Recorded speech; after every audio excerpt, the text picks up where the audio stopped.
Saat ini kita sedang berada di Semarang, tepatnya di Lawang Sewu.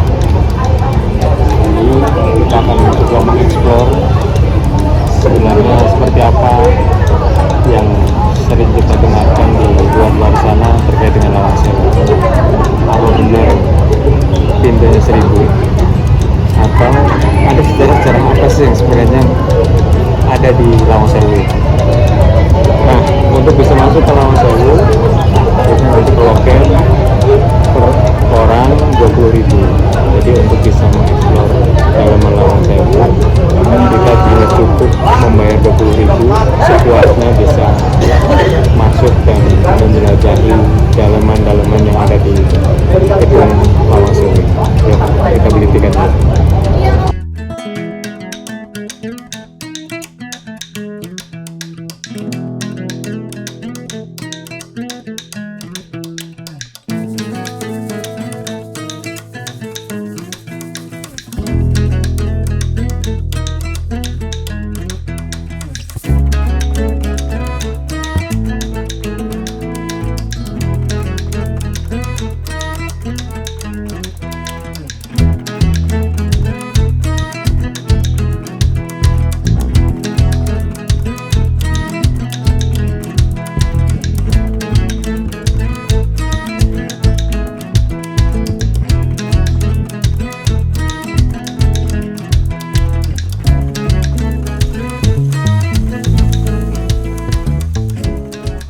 Makanan dari rumah dari luar.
Jadi di ruangan sini itu adalah dokumentasi atau dokumenter dari beberapa stasiun-stasiun yang ada di area Jawa dan Jakarta termasuk.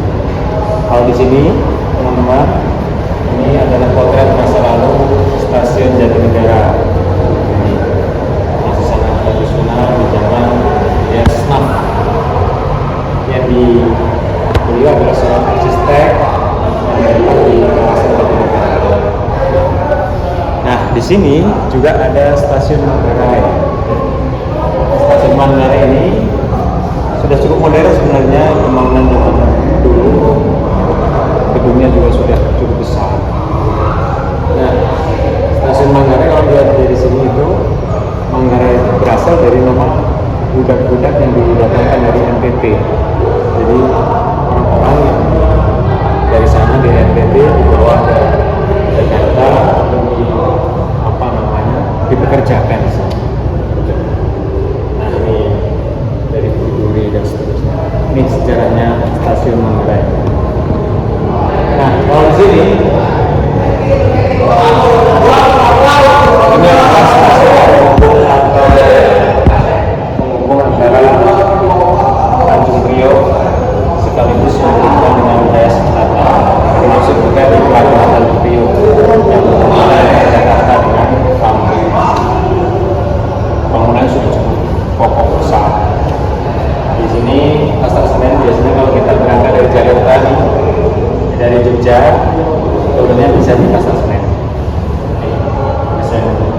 Jadi beberapa di sini ada dokumentasi apa namanya potret-potret stasiun-stasiun kereta api di masa lalu. Ya, kedua.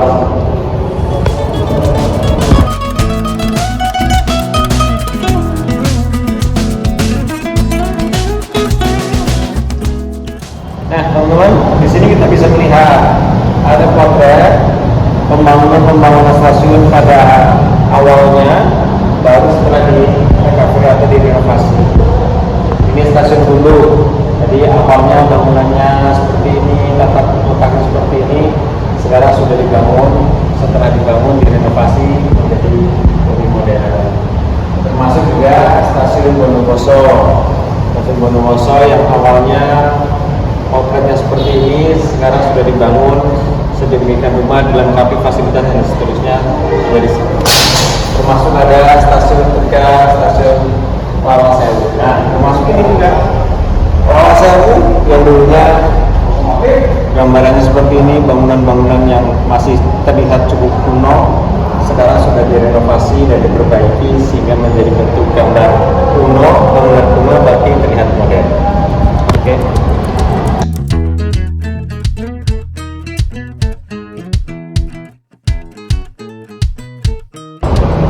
Ini adalah karya-karya seni yang dipajang di ruangan Lawang Sewu.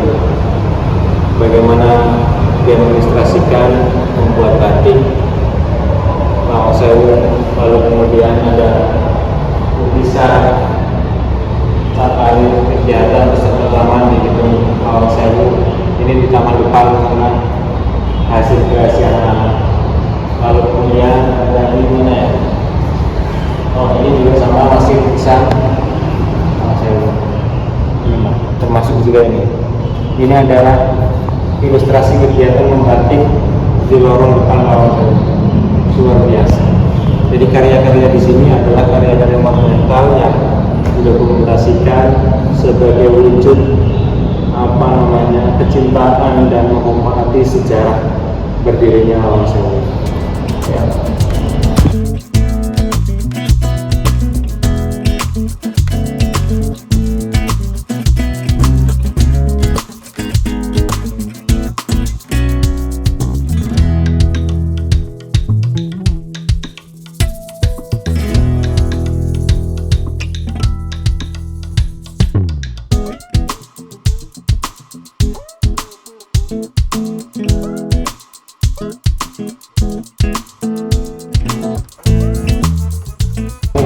Termasuk lukisan Pasar Senen yang ada di sini, stasiun Pasar Senen. Keren kan? Hasil karya.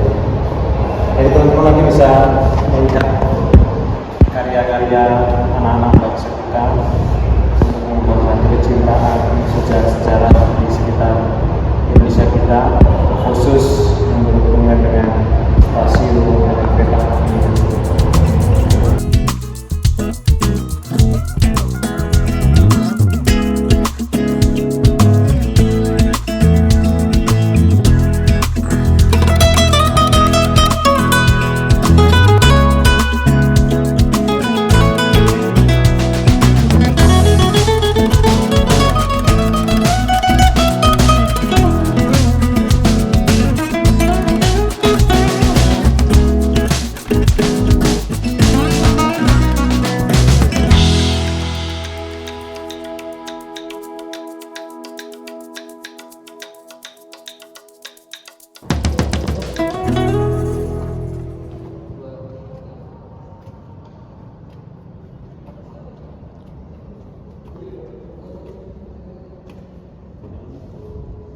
Kita tidak boleh masuk ke dalam, hanya sampai beberapa ini.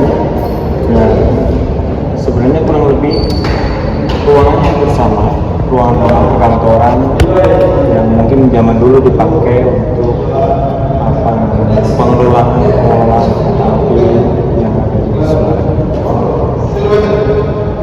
Mungkin jarang masuk. Jadi hanya sampai di sini. Tapi kita bisa melihat itu ada sebuah karya yang luar biasa di kaca itu, bagaimana menggambarkan apa namanya corak zaman dulu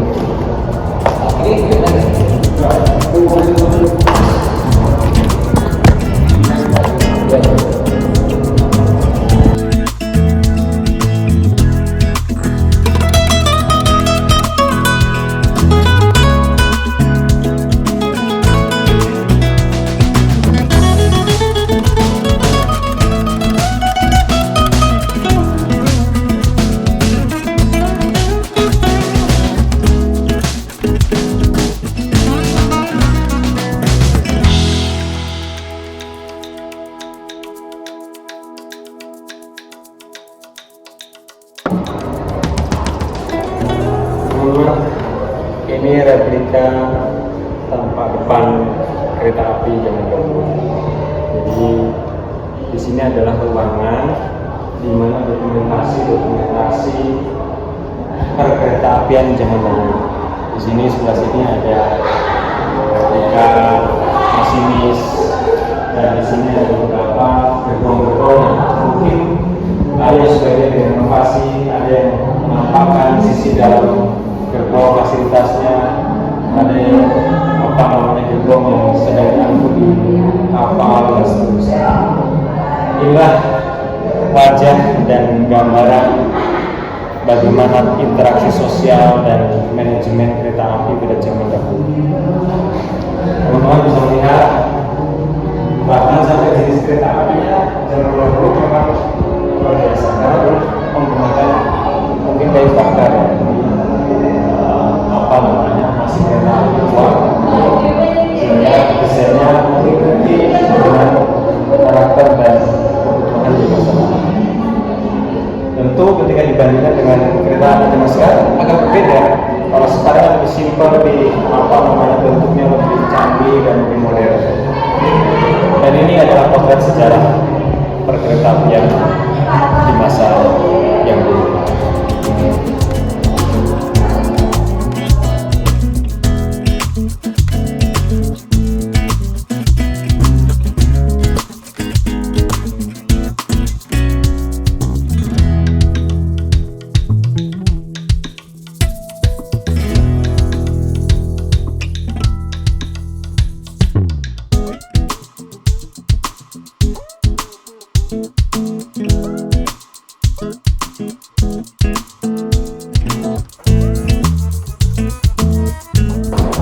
Ini adalah peninggalan mesin telegraf.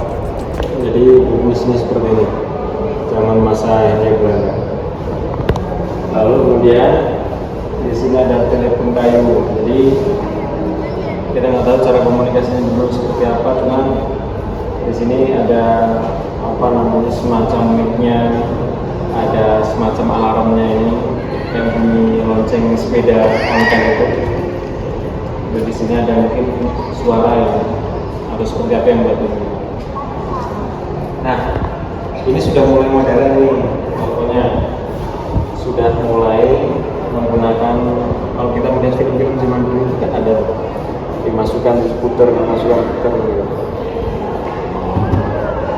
Pun juga sama ini sama, dan ada lonceng kering-keringnya yang ada seperti sepeda ontel. Ini kalau kita melihat mesin ini adalah mesin hitung produk Jerman. Cara operasikannya tentu kita nggak tahu karena terlalu klasik. Dan kalau ini adalah original order calculating tool. Jadi ya mungkin hampir sama seperti mesin hitung lah. Nah, yang paling menarik adalah ini mesin tiket dan printing. Jadi kayak macam mungkin pola kerjanya hampir sama dengan mesin ketik, cuman dia seperti kayak di press itu. Huruf-hurufnya ada di sana, nanti tinggal dicocokkan huruf angka berapa terus di press. Nah, ini produknya. Produk mesin tiket yang dari mesin itu. Nah, dari sini baru disimpan di sini. Nah, ini adalah bank tiket, lemari karcis Emerson. Jadi nanti karcis-karcis yang ada di sana, tiket-tiket yang ada di sana ditaruh di sini. Nah, baru legalitasnya di stempel. Ini urutannya luar biasa. Dan ini adalah biasanya bukan parkir kereta api atau yang memberikan apa-apa. Biasanya kalau kita lihat sekarang itu di pintu gerbang lah, atau yang di stasiun kalau kereta api mau sana. Itu yuk ke ruang lain. Ini adalah kereta api jam 12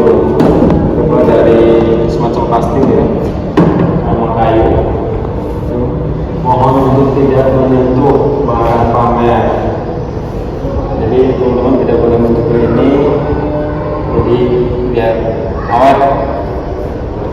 Nah, ini adalah tapak depannya.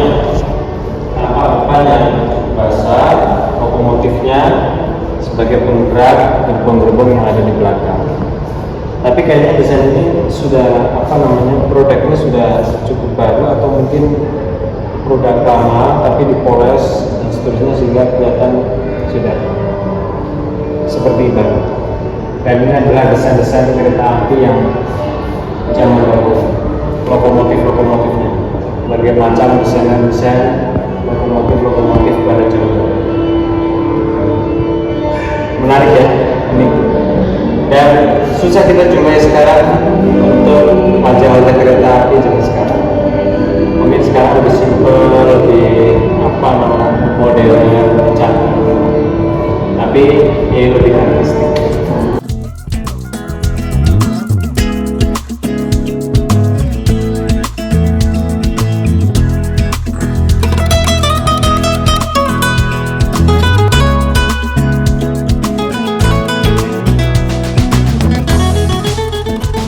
Dan ini adalah replika ruang tunggu. Jadi saat itu dulu ketika mau ke stasiun, orang-orang berbondong-bondong untuk menunggu dan menunggu. Ya, kita ke gedung selanjutnya.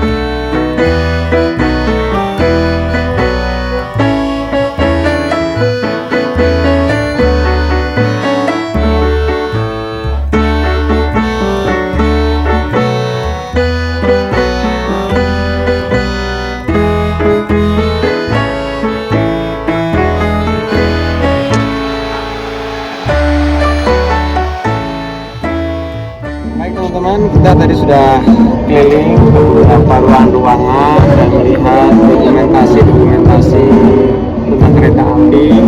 Lalu kemudian kita juga melihat dari struktur, siapa pendiri-pendiri dan seterusnya. Nah, habis dari Lawang Sewu ini, kita akan menuju ke Kota Tua. Jadi setelah ini kita akan ke Kota Tua. Setelah Kota Tua nanti sebentar, karena kalau nggak salah itu kan sudah di pinggir jalan itu kompleknya. Nah, setelah itu kita akan mencoba makanan seafood terenak di Semarang.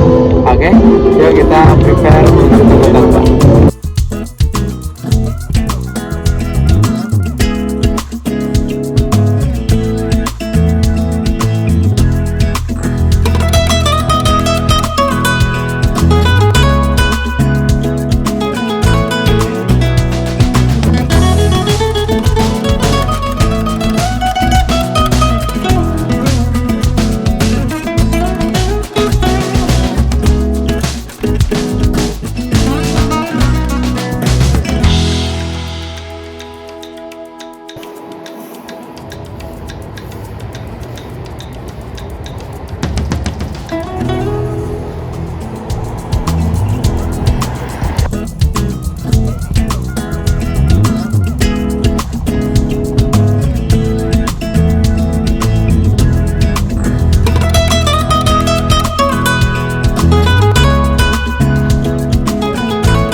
Teman-teman, kita sudah sampai di Seafood Sari Rasa, salah satu makanan yang cukup recommended di Kota Semarang. Yuk, bagaimana rasanya? Kita coba cicipi bareng-bareng.